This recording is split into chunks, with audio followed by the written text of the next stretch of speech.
কংগ্ৰেছ নেতা দেৱব্ৰত শইকীয়াৰ সংবাদমেল ৰাজীৱ ভৱনতে সংবাদমেল সম্বোধন কৰিছে দেৱব্ৰত শইকীয়াই আমি আপোনালোকক পুনে পুনে সংবাদমেলৰ মাজলৈ লৈ গৈছো জুবিন গাৰ্গক যে 3 বছৰৰ বাবে এটা বিশেষ পিল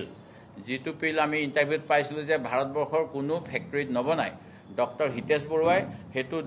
জুবিন গাৰ্গে 500 mm এমজি দুবাৰ নাখাও বুলি কোৱা কাৰণে স্পেশালি অৰ্ডাৰ দি এপালিতে 1000 এমজি যেটো দিছিলে সেই পিলটো প্ৰতিদিনে খোৱাৰ কথা যে তেওঁলোকে পাহৰি গল নুখুৱালে সেই কথাবিলাক কোৱা হলে নিশ্চিতভাৱে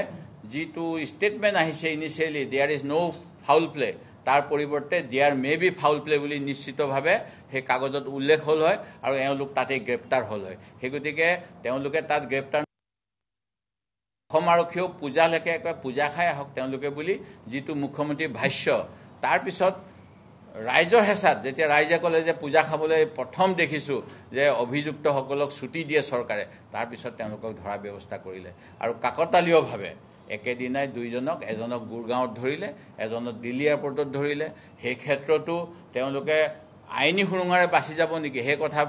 নিশ্চিতভাৱে মনলৈ আহে যেহেতু আমাৰ আইনত আছে যে ট্ৰেনজিট ৰিমেণ্ড ল'ব লাগে বিদেশ বাহিৰৰ জায়গাত যদি কাবাক গ্ৰেপ্তাৰ কৰা হয় নিয়াৰেষ্ট মেজিষ্ট্ৰেটৰ ওচৰলৈ গৈ যিখন ৰাজ্যৰ আৰক্ষীয়ে তেওঁলোকক ধৰিছে তেওঁ সেই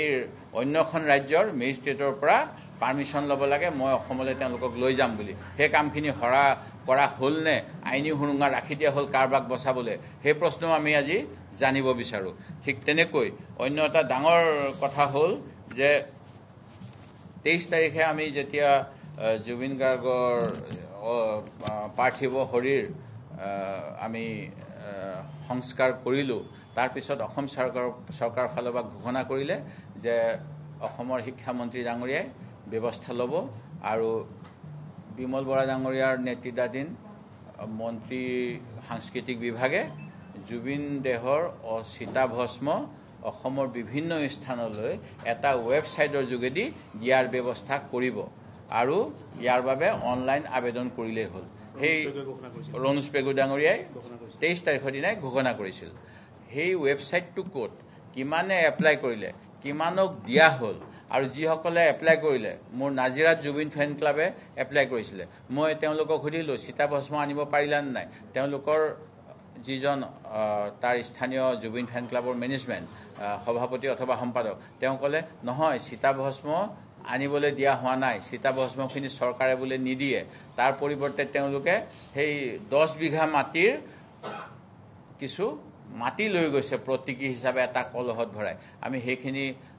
যোৱা 19 তাৰিখে নাজিৰাৰ দিখো নৈত আমি মানে নৈত প্ৰবাহ কৰিলো কিন্তু এই কথাটো তেওঁৰ অস্থিখিনি লৈও কিয় চৰকাৰে লুকাভাকু খেলিছে আৰু কি কাৰণত আমি জানো যে বহুত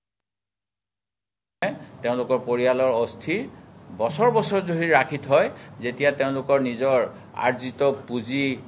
ভ্ৰমণৰ বাবে মানে